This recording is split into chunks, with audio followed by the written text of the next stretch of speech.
everyone, this is Pedro Romero back at it again with another interview for the YouTube channel. I am here accompanied by Kirill, whose name is actually Sunlight. He is a member of KBU.US, a professional Dota 2 team that have just secured promotion to Division 1 in the North American DPC. Uh, Kirill Sunlight, or slash Sunlight, first of all, thank you so much for accepting my interview. I really appreciate it. You know, as a member of KBU, given that you've recently secured promotion, I'd just like to understand or know, like, how are you doing at this moment in time? I think we're doing fine. Yesterday we lost ESL qualifier, but this has just happened. We only start to play with a different player. We just got PPD with us right now, so we kind of just trying to figure out what to draft, how to play, and trying to listen more to PPT and his ideas, and it's it's going rough, but I think we just have time to fix all these moments. That's kind of like the biggest news surrounding your team on top of being on top of that promotion to Division 1. The fact that you have a major staple in the scene such as PPD in joining your team initially as a stand-in, of course. I'd just like to know, like, what was the process like, in having him on board with you guys for your recent string of events. I was thinking about how we could improve as a team, and I do realize I can't give much to team right now in terms of some uh, game sense sharing, as well as we had some in-game troubles. We had lack of calls on supports, and that's why I've just start looking for someone who can help us fix those problems. And lucky for us, we had a game when we needed to pick up standing, and PPD agreed on that. And since this moment, we started trying to get him to play with us or just do a coach stuff. So by now we are currently have 6-man roster. We didn't kick anyone. PPD is still having a full-time job, and we respect that. And there is some tournaments that left, and we're playing with our position 5 guy, Chen, and PPD will join us on weekends. But for the TI qualifiers, I think we're gonna play with PPD and try to practice with him. And I guess by that regard, it's fair to say that he's like an official member of the squad now. Uh, can't say yet. I think we're just testing each other, so can't say it yet. Guess need some time. And I guess in addition to that, he serves as like one of the main shot callers of the team in those days in which he is playing with the team. But how does that uh, team dynamic, change when it comes to playing with PPD and the other support player?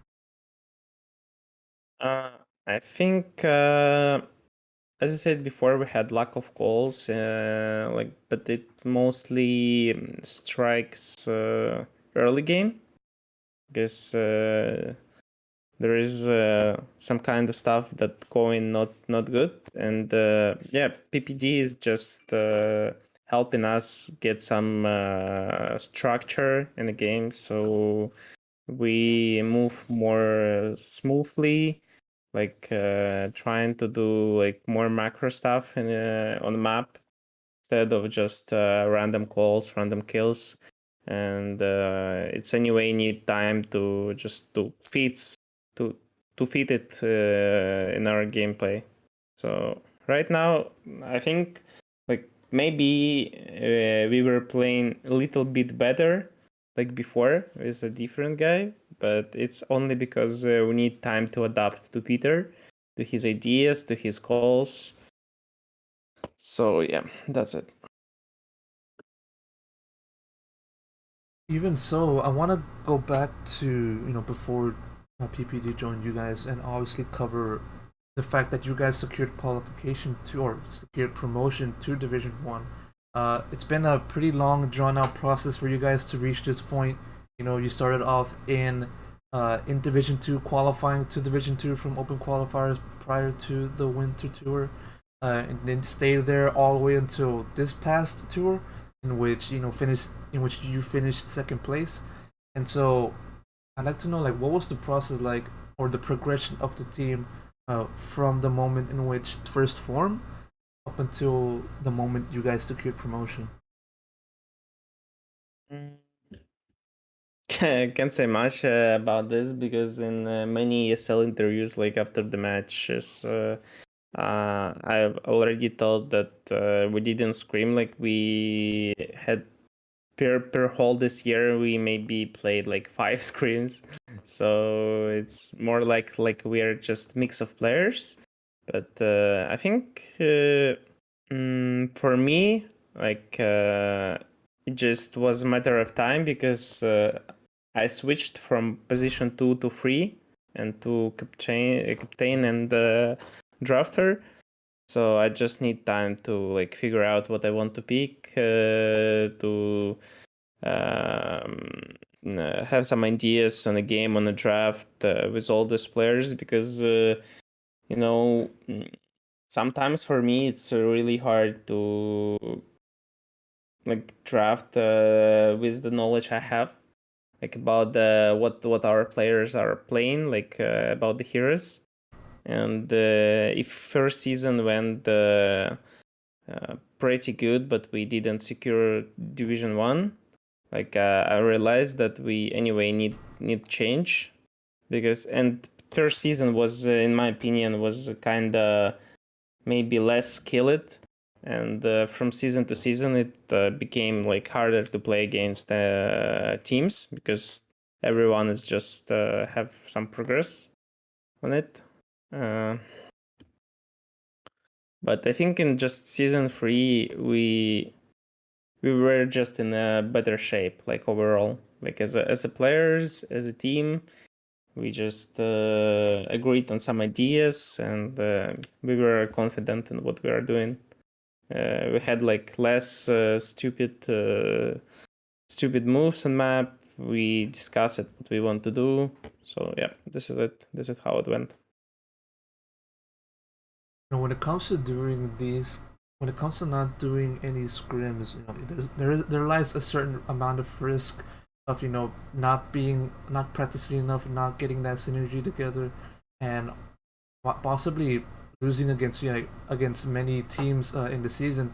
And so, like, were you aware of the fact that of you guys not screaming as much would possibly pose a risk, to your chances of putting up good results in the DPC? Uh, Actually, no. Actually, no. I think in NA scene is just basically like less skilled than any others regions. So I was confident that we can proceed easily, like from the first season to third. Like we could proceed easily to Div 1, because in Division 2 NA it's just all about drafts.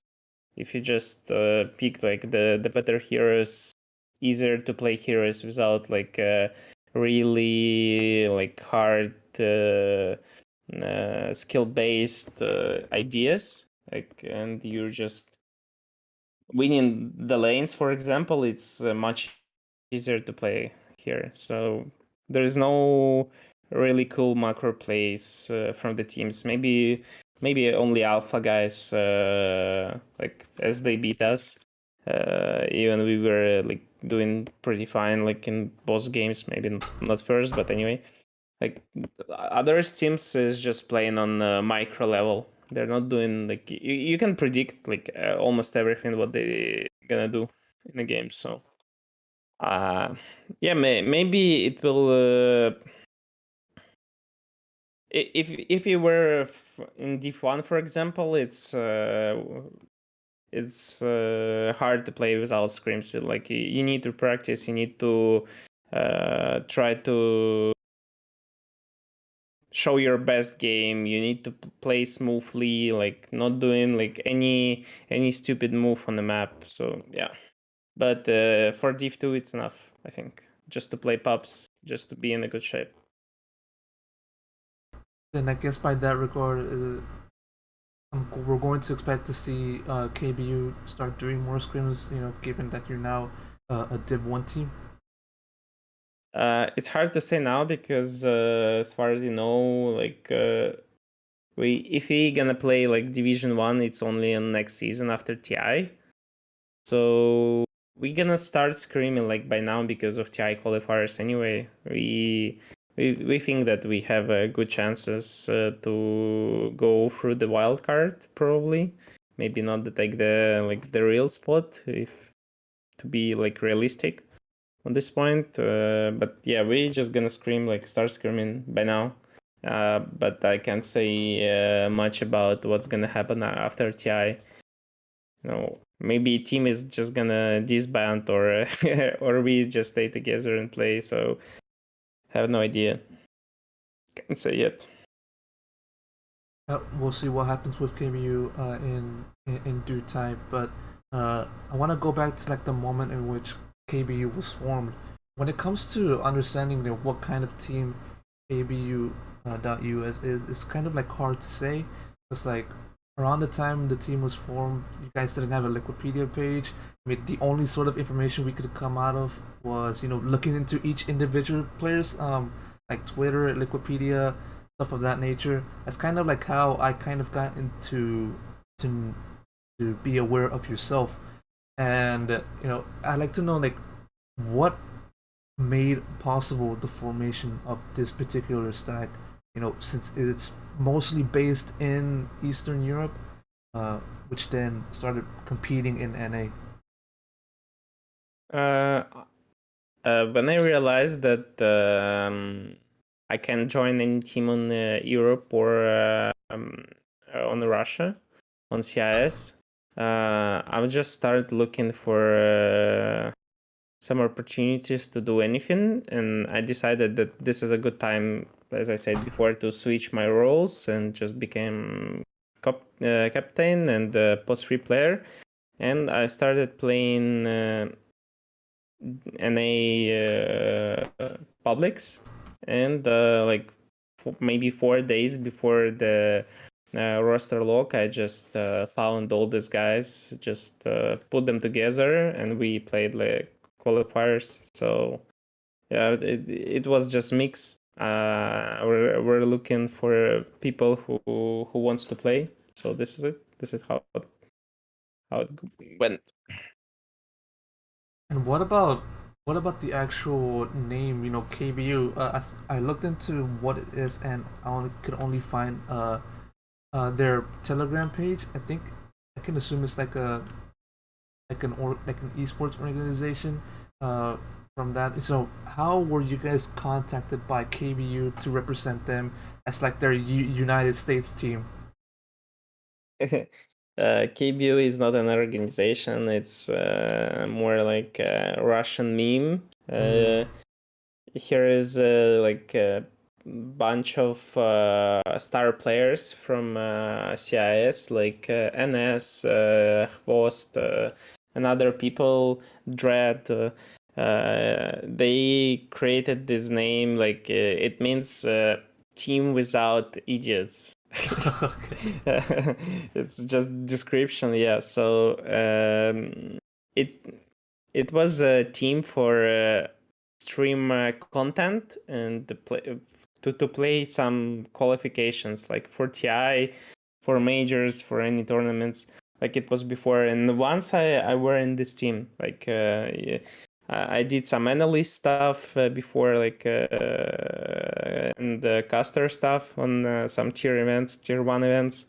And yeah, just asked like NS to if we can use this name like for Mimi. Like I relocated to NA Pops, so I just created that stack because we were thinking that it's good because we can create bundle as well for Dota 2. So, but it didn't went good, so it is what it is. But this is the story behind the name. So this is not organization. This is just a mix. So like a meme organization. Yeah. Okay. Pretty unorthodox, but I love to see that trying new things in this game. But before this team was picked up, or whatever it can be defined as being picked up by KBU, you guys were named Teletubbies. Since you guys were being picked up by a meme organization, it came like why the name switch? Yeah, this is the same like answer. It's just famous name in CIS like KBU. So it's all about the bundle thing. Like we wanted to create a good bundle for the fans, but what can you do? There is no bundle in game. Can't say much on it. So yeah, before we had the Teletubbies, like this is the famous stupid show for the kids. Yeah. Did you Only because of mostly KBU is just call it that only because of bundle for NA. So there is no more description. just out of curiosity, did you watch Teletubbies as a kid? Yeah, it's okay. Okay. Okay. I was just wondering about that. When you guys were formed, the team was consisted of like NA or North American and CIS players. Yourself being one of them, and the sort of like difference, or there must have been like a sort of like difficulty in relaying communication, given that some players mostly spoke English, whereas others spoke Russian and a little bit of English as well, and so sort of touched upon how team was able to communicate within themselves during matches. So like, did you experience like any difficulties in communicating with your other teammates during games? Yeah, I got your question. In the first season, I was only one who from CIS. We had 3 natives English speakers. So there's 2 US citizens and Danny Annihilate. He's from Canada, but we had Dad from who is playing Ravens now. He's from Peru. In the S4 we had no problems to communicate, but that English is poor. So this was like one of the reasons why we switched player after season 1, because it was really hard to communicate with that. So, but by now, like when we had no PPD in our roster, if we need to just discuss something with ARC, of course we're doing it on Russian. Only exceptions when we you need to translate to people like what we want to say, but at the same time, like ARC is speaking English pretty good. Like it's enough to communicate with the team. Like in the current roster, we have no problem with it. In addition to that, you guys also picked up a Peruvian player, in the beginning of the team's run, and so was there also difficulty trying to like translate or communicate what you're trying to convey, in English to him? Uh, you know, given that he's from Yeah, Peruvian? I got you. I got you. But like he told us like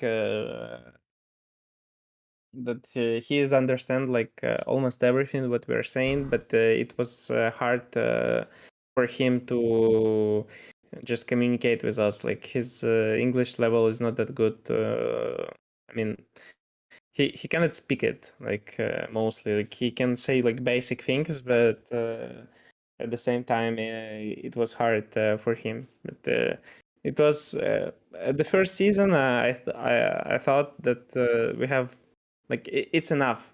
I was doing like most of the calls in the game, and if you just listen to me, I was fine with it. But yeah, like after we just didn't proceed to Div 1, I just decided that might be better if I pick up a guy who can speak it not fluently, but at least like communicate with team.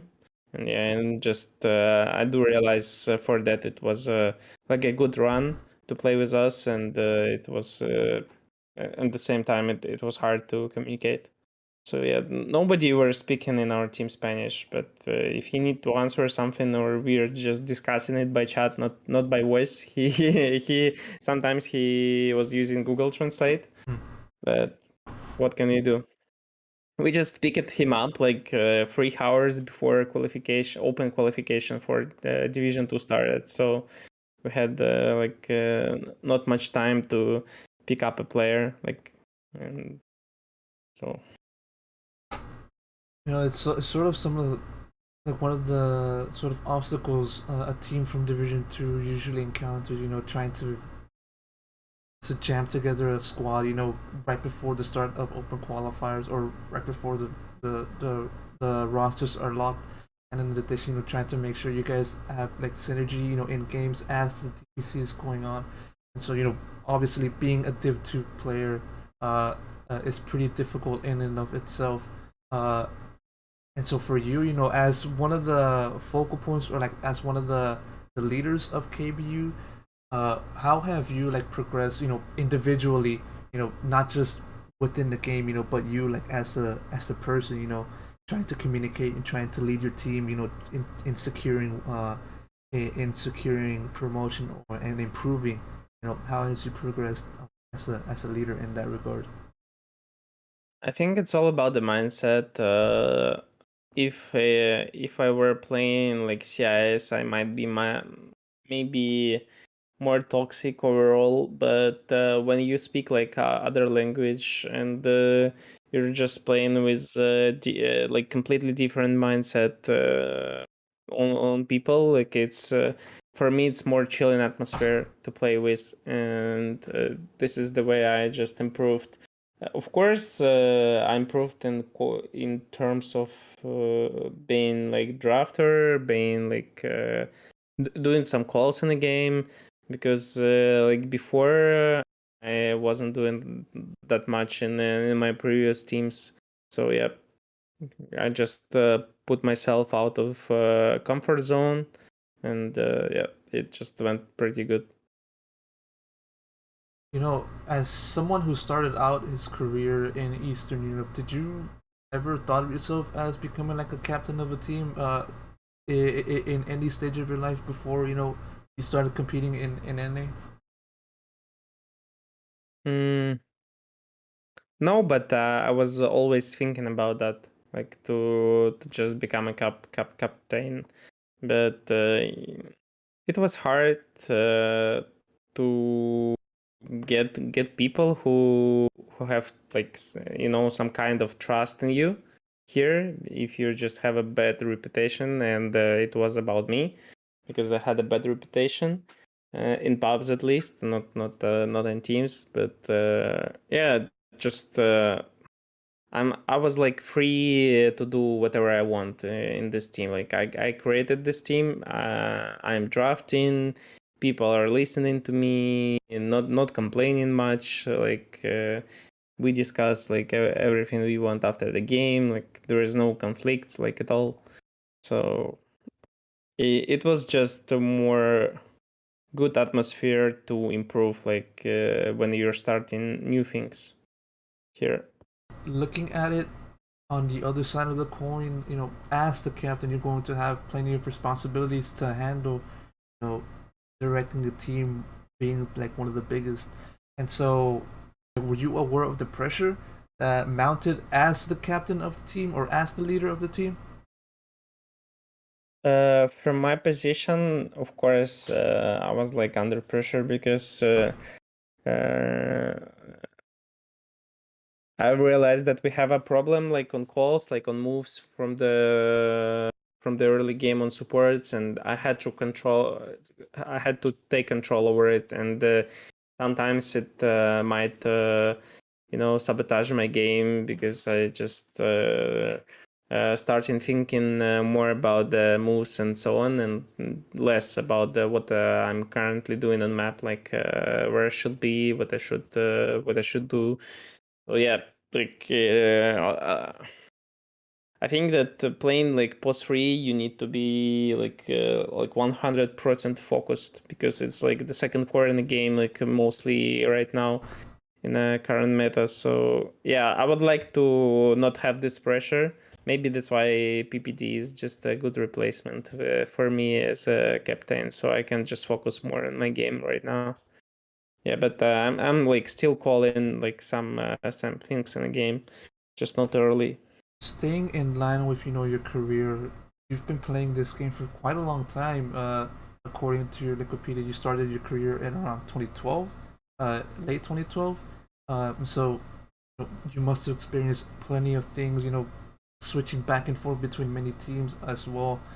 Uh, what would you say has been the biggest difference between yourself from the past, from like when you started playing in Eastern Europe, and yourself today?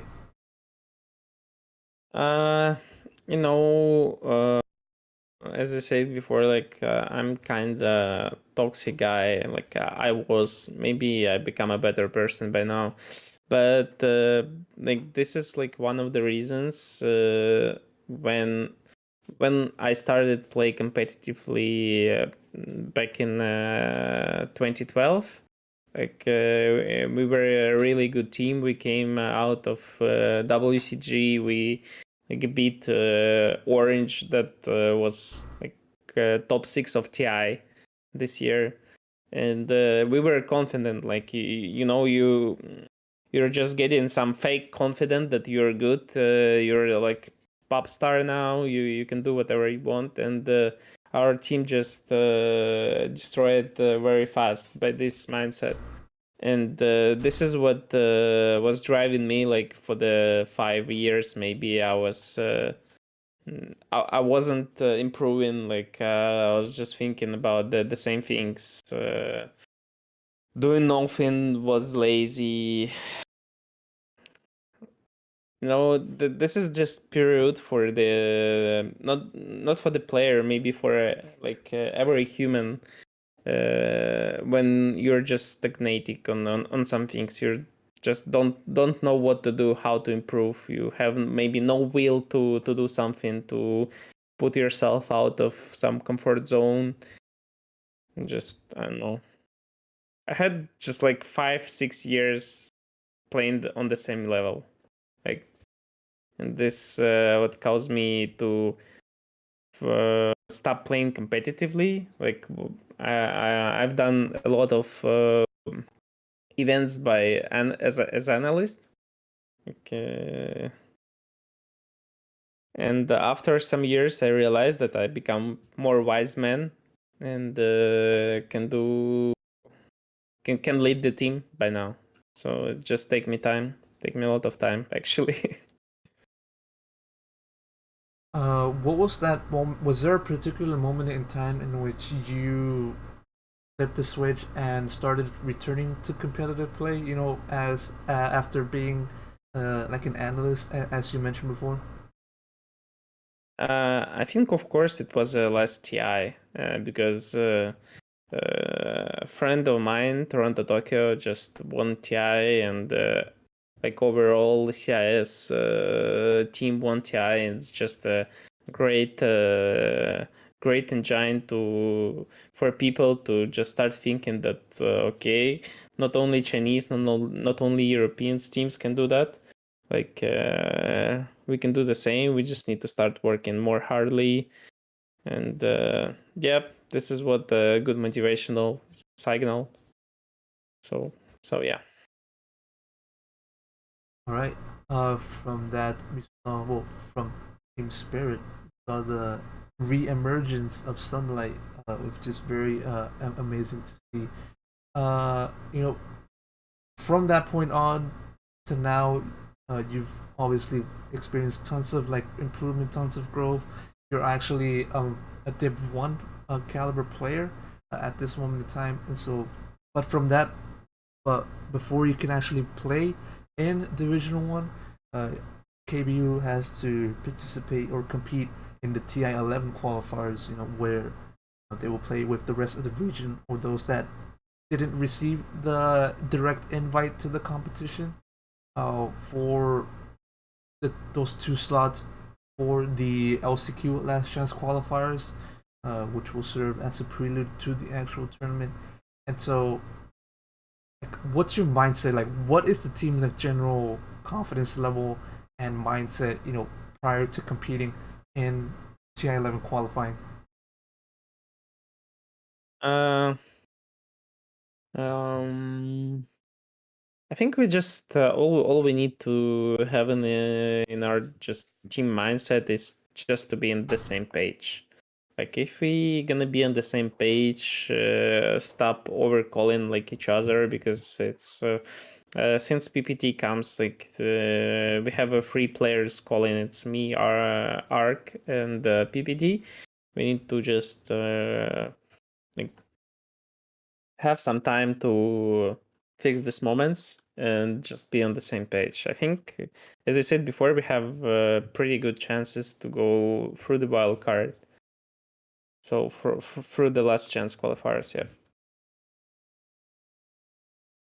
Who do you view as your biggest obstacle when it comes to securing those one of the 2 LCQ spots qualifying?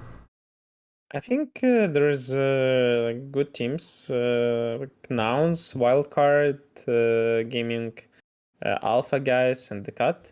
I think these teams are pretty good. So yeah, we're gonna compete between them, I think.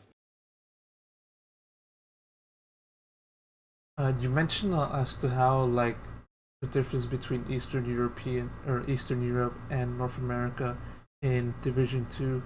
And so, as someone who has played in Division 2 for quite a while, for almost like a year, uh, almost at around a year, how would you view like uh, the difference between Eastern Europe and North America when it comes to Div 2?